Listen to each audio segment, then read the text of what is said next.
السلام عليكم متتبعي مطبخ رضوان. اليوم جبت لكم غنقدم لكم السرديل واحد الشكل كيجي زوين معمر. سرديل شكل بسطيله، شكل واحد اللعيبه عامره، كيجي زوين وكيجي ساهل وطريقه جديده وجديده. والحمد لله غادي نبداو على بركه الله. كما كتشوفوا عندنا مقادير بساط. كما كتشوفوا غادي نعمروهم، هذاك الحوت غادي نعمروه ان شاء الله. كما كتلاحظوا حنا غسلناه وحيدنا ليه السلسول ديالو، وغادي نديرو فيه ان شاء الله. غادي نبداو على بركه الله. عندنا حامض مصير، شويه القزبر، شويه الثومه، شويه الهريسه، فيكم ديروها او لا على حساب اللي كيبغي الحراره. الزيت عندنا سكنجبير، شويه الخرقوم، شويه البزار، شويه التحميره، شويه الكمون، شويه الملح. اذا وعندنا الشعريه الصينيه، وعندنا شويه الدقيق اللي غادي نديرو فيه الحوت من التحت على ظهره. عندنا طبيعه الحال الكورجيت والقرعه مقرده، والخيزو حتى هو محكوك. اذا هادو محكوكين. غنبداو على بركه الله وغنديو هذا الكل باش يتشحر ان شاء الله، ونعاودو نتلاقاو باش غادي نعمرو هاد البسطيله هادي. اذا فحال المقيله درنا واحد شويه الزيت. غادي نبداو ان شاء الله، غادي نشحروا الفلفله، غادي نديروها تشحر على هذا الشكل هذا. غادي نبداو نشحروا غير بشويه بشويه باش كل ياخذ الحق ديالو. اذا بعد ما تشحرت لينا شويه الفلفله غادي نزيدوا عليها خيزو محكوك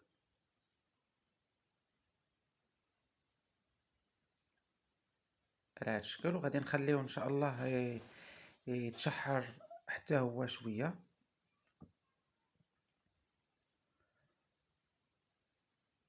من بعد غادي نضيفوا عليه الكورجيت ولا القرعه الصغيره ولا القرعه الحريشه، كما شحال الناس كيقولوا ليها الكورجيت، القرعه الحرشه، على هذا الشكل هذا. وغادي ان شاء الله نخليو هذا الكل يتشحر، وغادي نضيفوا هاد العطريه هذه اللي معانا اللي ذكرناها لكم في الاول. وغادي نضيفوا الحامض مصيار، غنضيفوا القزبر والثومه ديالنا، وهذا الشيء راه كيبغي الحوت. غادي نخلطوه مزيان وغادي نخليوه حتى يتشرب مزيان ويتشحر. اذا بعد ما تشحرت لينا هاد الحشوه هذه كتصير على هذا الشكل هذا، كنجيبوا الشعريه الصينيه وغادي نخلطوا الكل.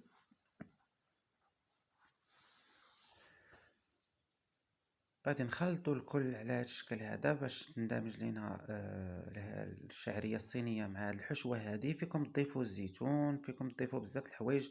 المهم كل واحد يتمشى على داكشي اللي عنده في الدار، ما يكلفش راسو. المهم حنا صنع هادشي الموجود، ما عندنا الزيتون ما درناش. وان شاء الله غادي نبداو على بركه الله. غادي نجيبوا هذا الدقيق اللي درنا فيه واحد شويه الابزار، شويه الملح وشويه الكمون. غنبغيو نفندو فيه هاد السرديل ديالنا، وغادي نجيبو مقيله صغيره. المقيله على حسب الكبور اللي عندكم، حساب الحوت اللي عندكم واش كتير ولا قليل. انا عندي غير كيلو درتو في هاد المقيله هذه. اذا كان كما كتشوفوا نحاولوا نعبروا الحوت ولا السرديل هو الاول في القعر ديال المقله، باش نشوفوا واش غادي يقدنا ولا لا. من بعد غادي ان شاء الله غادي نحيدو باش نعاود نديرو في الدقيق.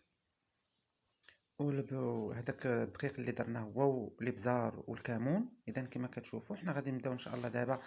غادي بما ان قد لينا الحوت في هاد المقيله هذه، غادي نبداو نفندو فيه.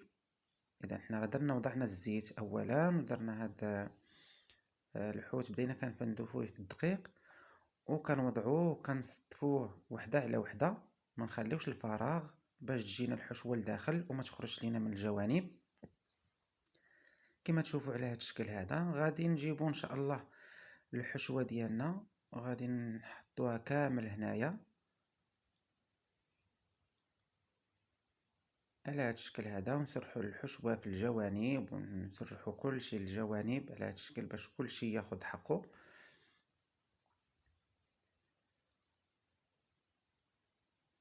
من بعد غادي نبداو نجمعوا الجوانب ديال السرديل ديالنا على هذا الشكل، بحال كنجمعوا البسطيله بحال على هذا الشكل هذا. وحنا كنوركو على هذا الشكل هذا، راه كتجي رائعه وكتجي لذيذه وزوينه.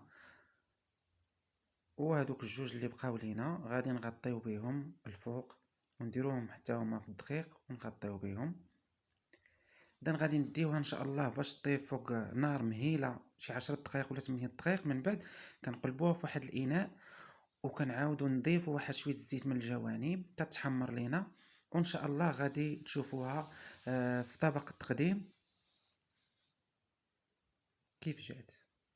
إذا هذا هو الشكل ديالها النهائي، راه كتجي زوينة. حنا فرشنا عليها غير شوية الخس وشوية الفجل على هذا الشكل هذا، وراه جات لذيذة وتبارك الله عليكم.